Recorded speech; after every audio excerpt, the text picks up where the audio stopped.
Aparições luminosas e sinais misteriosos intrigam moradores de pequenas cidades no Brasil e nos Estados Unidos. Nossos repórteres foram investigar. Seria mesmo uma invasão de extraterrestres? O que seriam esses pontos luminosos no céu? Em busca dessa resposta, nossa equipe pegou a estrada até uma pequena e típica cidade norte-americana. Depois de algumas horas viajando, nós estamos bem perto da cidade de Stephenville, aqui numa região rural, no interior do Texas. A própria placa já diz que a população é de pouco mais de 15 mil pessoas. Desde o começo do ano, a cidade vive um mistério. Vários moradores afirmam com segurança que no último dia 8, alguns OVNIs, objetos voadores não identificados, apareceram no céu da cidade. E nós agora queremos saber que história é essa de disco voador. Steve garante que viu algo surpreendente. Tem certeza que era um OVNI. Para explicar o que aconteceu, ele nos leva até o rancho de um amigo. Lá encontramos mais pessoas que dizem ter recebido uma visita extraterrestre. Naquela noite, o Steve conversava com um amigo dele, o Mike, exatamente nesse ponto, como sempre fazem. Era o mesmo horário de agora, por volta de 6 horas da tarde. Mas, de repente, eles enxergaram no horizonte duas luzes, dois pontos brilhantes que piscavam e se movimentavam numa velocidade muito rápida em direção à região leste. Essas duas luzes, segundo eles, de repente pararam a 100 metros do chão, se tornaram bolas de fogo e desapareceram. Aquela noite mudou a vida de Steve e Mike. Para eles, aquilo não poderia ser um avião, mas sim um OVNI, um objeto voador não identificado. Quando voltaram para casa, contaram o que viram para a mulher de Mike. Ela fez pouco caso. Minutos depois, presenciou uma cena parecida. Ela conta que não acreditava em OVNIs, mas agora tem certeza que eles existem. No mesmo dia, dezenas de pessoas viram imagens intrigantes no céu de Stephenville. O governo americano nega que qualquer objeto estranho tenha sobrevoado o país no dia 8 de janeiro. A Força Aérea afirma que nesse dia 10 caças F-16 voaram pela cidade texana e que os treinamentos devem ter confundido os moradores. A explicação não convence Eric e David. No último dia 19, eles conversavam na porta de casa quando viram algo esquisito no céu. David pegou a câmera e exatamente desse ângulo registrou imagens que o Domingo Espetacular mostra com exclusividade. O som é de beia de estrada. No céu, segundo eles, havia este objeto, parecido com uma serpente iluminada de várias cores. Ela se mexe em várias direções, sempre muito rápido. Eric lembra que tudo durou 15 minutos e conta que ficou com medo porque não sabia o que era aquilo. David não se arrisca a dizer que era um extraterrestre, mas nunca viu nada parecido. Este homem estuda OVNIs há 30 anos e garante que em 90% dos casos as pessoas se confundem com pássaros e clarões, mas afirma que não há truques nos vídeos registrados em Stephenville. Fenômenos como esse também ocorrem no Brasil. Há 2 semanas, a advogada Rafaela Dias, de Curitiba, no Paraná, gravou estas imagens.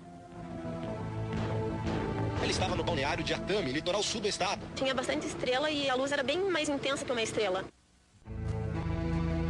Nesse caso, os ufólogos são unânimes. Não é possível afirmar que o brilho seja mesmo um disco voador.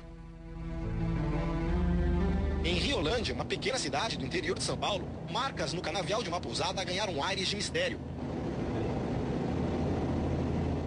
E atraíram muitos curiosos essa semana. Teve até gente dizendo que viu um OVNI. Eu vi luzes em cima do canavial. Objeto grande, né? Com pouca luz, né? Tipo uma luz amarela. A imagem aérea do canavial mostra círculos no meio da plantação. Hoje, infelizmente, nós sabemos que a maioria dos desenhos encontrados nas plantações, a maioria é de fraude, lamentavelmente. As fraudes, elas chegaram num nível de avanço bastante grande. Mas, ainda assim, aquelas que restam, todos os anos produzidas, legítimas, elas têm características únicas. Por exemplo, as plantas são dobradas sem quebrar. Isso também aconteceu aqui. Nas ruas, as pessoas brincam com a notícia. Não, eu nunca vi. Só eu mesmo ia ter. Do jeito que tá o mundo hoje em dia, né? Eu não acredito, não duvido mais nada. Esse cientista do INPE, o Instituto Nacional de Pesquisas Espaciais, avaliou as imagens. Parece um buraco no meio de um canavial. Quando eu olho para isso, aliás, qualquer pessoa que você mostrar isso, ninguém vai pensar nem em ETs, nem aliens. Aí eu vou olhar um buraco no meio de um canavial. Ele chamou a atenção para um dado que sempre se repete quando o assunto é extraterrestre. Você tem pelo menos 2 categorias de pessoas. Algumas de boa fé, mas impressionáveis, que ficam mais dispostas a ver um fenômeno como esse. E pessoas de má fé, que percebem que, boa ideia, eu podia ganhar dinheiro com isso. Nesta semana, outra imagem gerou polêmica. Esta foto, tirada por uma sonda da NASA em uma viagem a Marte, A imagem lembra as formas humanas, mas cientistas afirmam que ela é apenas uma ilusão de ótica produzida por uma rocha. ETs sempre rendem dinheiro. O repórter Michael Keller foi até o estado americano do Novo México para conhecer uma cidade que soube aproveitar a fama dos extraterrestres. Os alienígenas teriam chegado aqui depois que a nave em que eles estavam perdeu o controle e caiu próximo a Roswell, uma pequena cidade que fica no meio do estado do Novo México. O governo americano isolou toda a área. Muitos dizem que os tripulantes extraterrestres foram resgatados e levados para uma base militar americana escondida no deserto. Será? Foi nessa região aqui, onde escampado, onde as terras parecem não ter fim, que o objeto voador não identificado teria caído 60 anos atrás.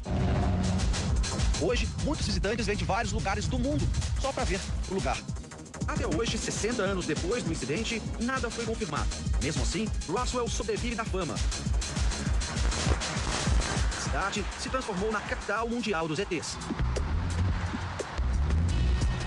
Entre lojas e lembrancinhas, um lugar é parada obrigatória para os turistas.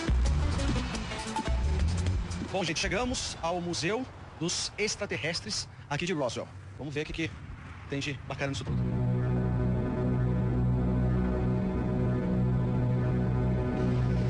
Esse casal veio da Pensilvânia, viajou mais de 1.700 quilômetros e vai visitar o museu pela primeira vez. Pergunto se eles acreditam em discos voadores e seres de outras galáxias. What do you think about this history, this ETs? About the O marido diz que é possível existir vida em outros planetas. Don't believe. Just believe, right? Do you believe in it? A mulher dele pensa um pouco diferente. Não acredita em nada disso. Para ela, não passa da imaginação das pessoas. Too abstract.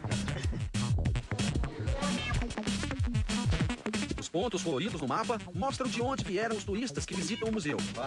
Esse mapa, gente, ele é modificado a cada mês. Registramos a nossa presença e começamos o passeio. Aqui é possível encontrar os jornais da época. Gente, esse é o jornal de Roswell. Está identificando que as Forças Armadas dos Estados Unidos capturaram um objeto voador num rancho na região de Roswell. E também vê fotografias bem curiosas. E olha só a quantidade de aviões militares que vieram para cá, sobrevoando essa região, na época em que foi divulgado o incidente, né? No museu também é possível encontrar registros de supostos aparecimentos de OVNIs em outras partes do mundo. Aqui tem até um espaço dedicado ao Brasil. Essa parte retrata o incidente que teria acontecido em Varginha, uma história também que já é conhecida no mundo todo. A cidade mineira ficou conhecida quando moradores disseram ter visto a queda de um objeto voador não identificado e logo depois a aparição de uma estranha criatura. Como no caso de Roswell, nada foi confirmado e hoje Varginha virou a capital brasileira dos ETs. Na capital mundial do extraterrestre também sobram dúvidas. Muitos especialistas acreditam que quando as equipes de resgate chegaram ao local do acidente, em 1947, além dos destroços, eles teriam encontrado também corpos de seres extraterrestres. No rebel area. Várias respostas foram apresentadas para justificar o incidente. Uma delas foi a de que tudo não teria passado de testes usando balões meteorológicos. O caso ficou conhecido no mundo todo e virou até filme. Esse é o boneco que fez parte do filme. Inclusive tem essa marca que faz parte da cena. E foi o único que restou. Eram vários bonecos, mas todos foram queimados. Ocorreu um acidente e todos os outros foram perdidos. Apenas esse restou, que está aqui no museu UFO. Mesmo depois de 61 anos, Roswell ainda consegue preservar o clima de mistério que mantém viva a capital mundial dos ETs. Enquanto isso, a polêmica entre os moradores da pequena Stephenville, no Texas, continua.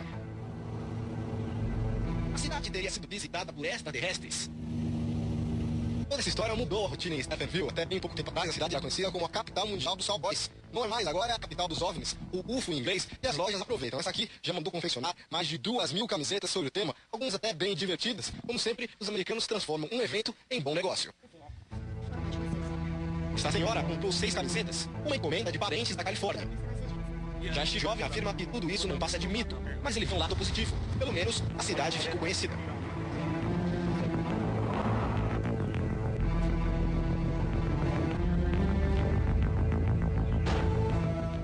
O Domingo Espetacular termina agora. Outras notícias você vai ver amanhã no Fala Brasil às 10 para as 8 da manhã. Assista agora o filme Hulk. Uma boa noite e uma ótima semana pra você. Boa noite a você.